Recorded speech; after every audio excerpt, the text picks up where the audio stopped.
simply Shaquana, and this is a one-on-one video. Go ahead and introduce yourself to the audience. Hello, my name is David Tyree, Super Bowl 42 champion from the New York Giants.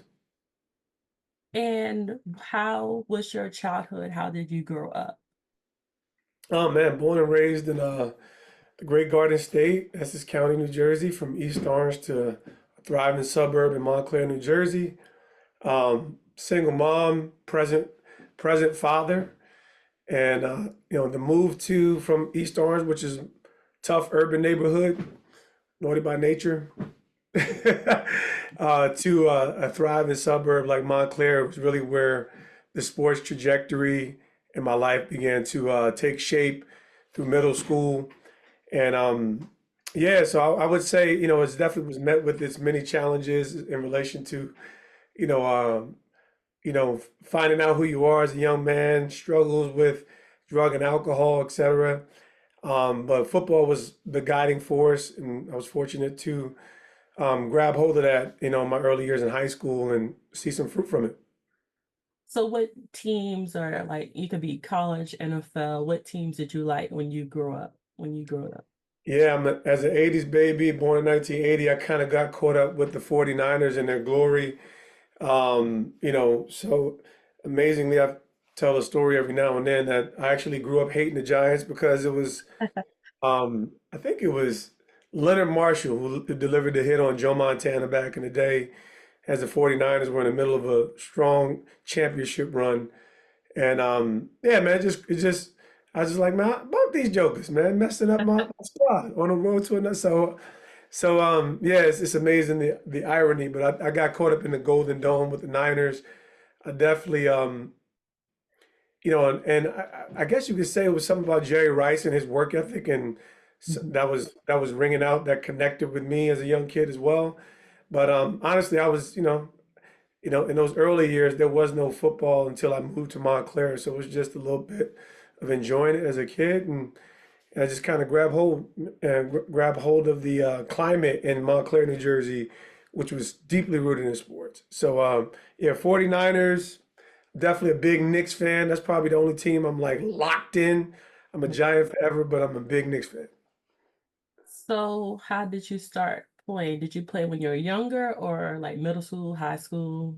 Yeah, I moved into Montclair in fifth grade, and it was just very clear that within this community, sports was a big thing. So from a social perspective, sports is obviously transcended and changed in so many different ways. But from a social perspective, it was kind of what kids did.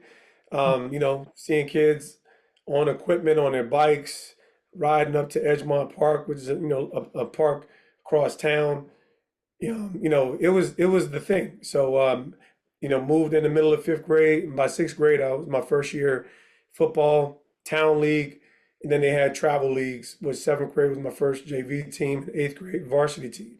So Montclair Cobras, I'm actually a EP on a documentary called King Cobras. That we're trying to tell that story. So much amazing talent has come out of this town, and I've just been a fortunate beneficiary of an amazing culture in relation to community and diversity and sport and so many different other ways. So yeah, it was definitely just social. I got locked in. I felt like the runt of athleticism in that town because it felt like a football version of hoop dreams.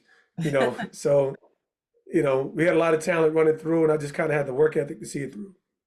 Okay. So did you ever thought of playing any other positions other than wide receiver, or was just locked in then? I think my first year was running back. Second year was wide receiver, and I always played both ways. So, definitely played some DB in the middle school years, but um, amazingly, as I moved into high school, I was playing defensive end. Mhm. Um, and I kind of got locked in there just from a toughness perspective. And we had so many other athletes at different positions, so it would be defensive end, linebacker. Um, yeah, it was pretty wild that I was a wide receiver playing defensive end, and I would have linebackers who were bigger than me, and they were playing linebacker. So it's just the dog in me, and would love to play some safety because it's actually my favorite position. But it was always about what was best for the team. Yeah, that's true. So what colleges did you go well, what college did you go to? And if you didn't go to that one, was there any other ones that you were thinking about? Yeah, sure. I definitely I was respectably recruited. I think after my junior year I had like 8 scholarships. And after my first game of my senior year, which was pretty explosive, I probably ended up somewhere between 20 to 25 scholarship offers. So I took my ended up in Syracuse. I took my visits to Iowa, um, Virginia, and I canceled Nebraska, who wanted me to play defense, and I canceled Kentucky, who at the time was just a pass happy SEC team trying to make their name out. So it was a fun process, definitely different, way different. But yeah, Syracuse was either the first or the second team to offer me a scholarship, and at the time, it was the Donovan McNabb era, Right. um, the Big East era. They were kind of on top. So I was a University of Miami fan. They didn't offer me. I think if they would have, I probably would have ended up at the U, getting a couple national championships. And I wanted to go to that school too, so I know how it feels. So how did you get drafted? How did it happen? And what team did you play for well, I know they don't, for those Sure. many years? Yeah, I was fortunate to get drafted in the sixth round, 211 overall by the New York Football Giants. I wasn't on any radar prior to my senior season, so I really feel like self-awareness was my superpower. Having a son at 21 years old, my goal was I didn't have the dream of playing in the NFL. I just had the dream of college football, and I didn't really feel like I ever shined at college. So I was kind of just plowing away, kind of dealing with the politics. So when I had a son, I was just like, man, if I could just get a shot.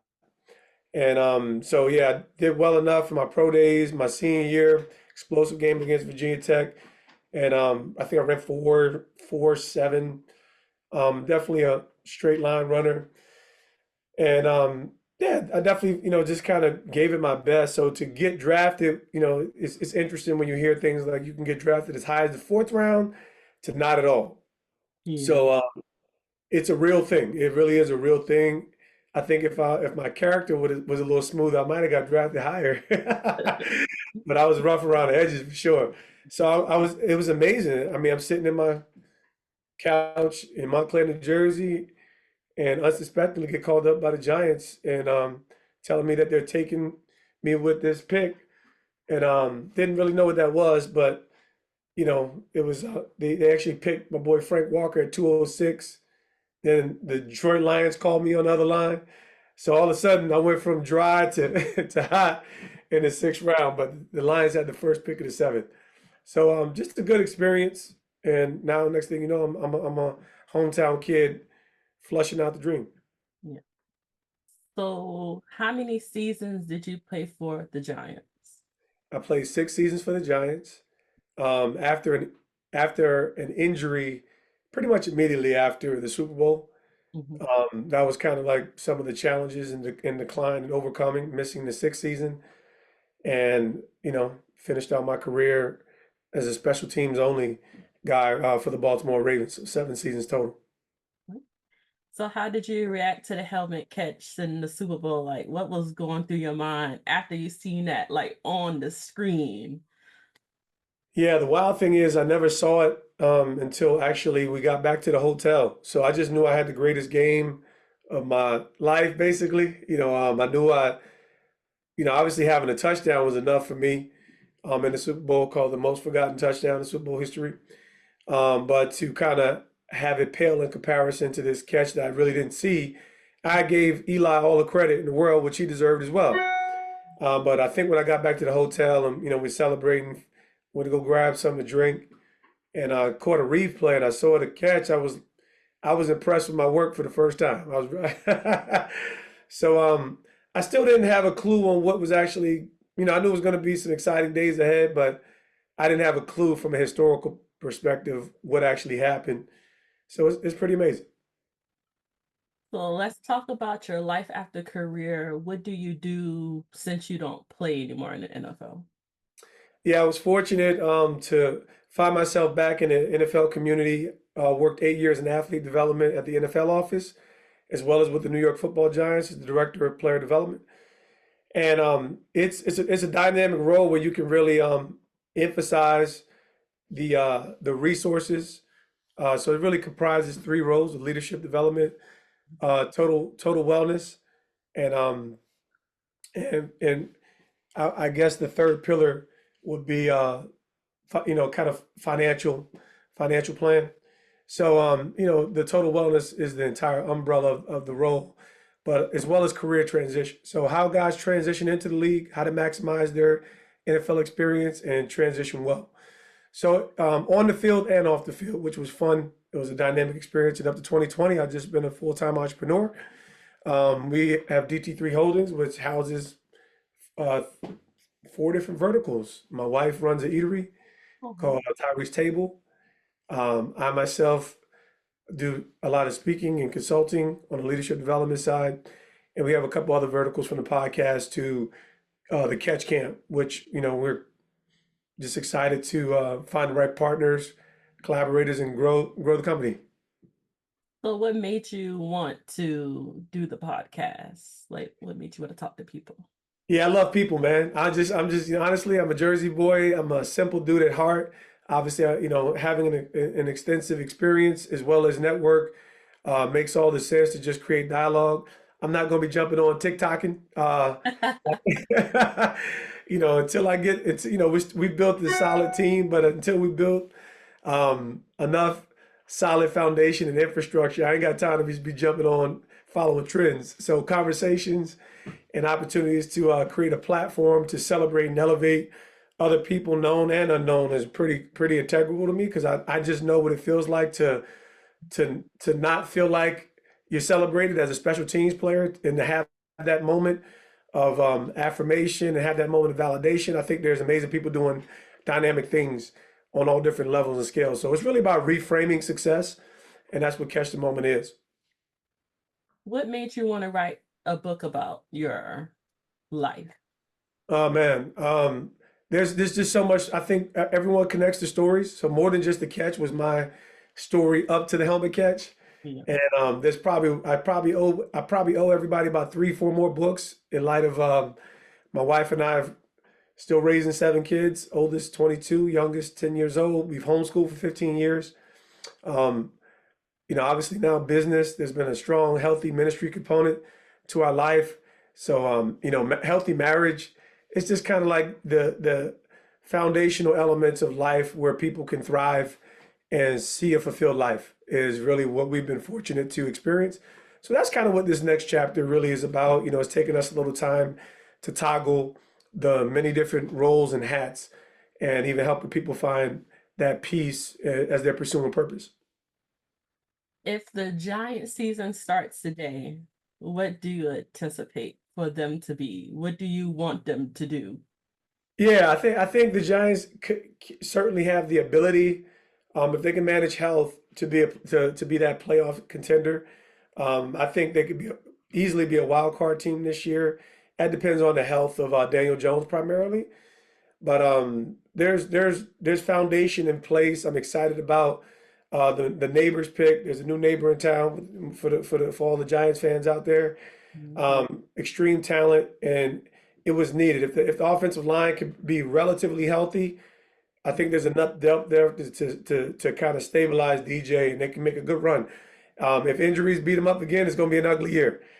So not many teams that have I think they have a solid roster, not robust just yet. So not many teams with a solid rosters can weather extreme injuries, and they did it. Dable's first year. I don't anticipate that being a trend. It's great when all things come together, but to bottle up that kind of electric energy from Dable's first year is not something that you can ask for every single year. Do you have any top teams you're looking at right now, like on from you? Yeah, It's hard for me not to just. I'm looking forward to see the Detroit Lions story continue to evolve. It was from a heart perspective as well as from a grit and understand. I actually didn't play with Dan Campbell, but I think he had just left when I got drafted to the New York Football Giants, so I was always familiar with him as a player, mindset, and pedigree. I think that's settled into Detroit. That's I wouldn't even say a team to watch, but they've earned that right. Um, it's always I hate putting them in the fray, but it's always the roster building at Philadelphia has been impressive through the year. I hate to kind of acknowledge that, You but already go ahead. Bozeman is, but they'll find a way to jack it up just like Dallas. So No, don't put Dallas in there. We don't like Dallas. yeah, but no, I think from an NFC perspective, those are super quality teams. Not anybody in the South that really super excites me, Mhm. but I think the Lions have really put themselves up, and the 49ers are always going to be super solid. Yeah.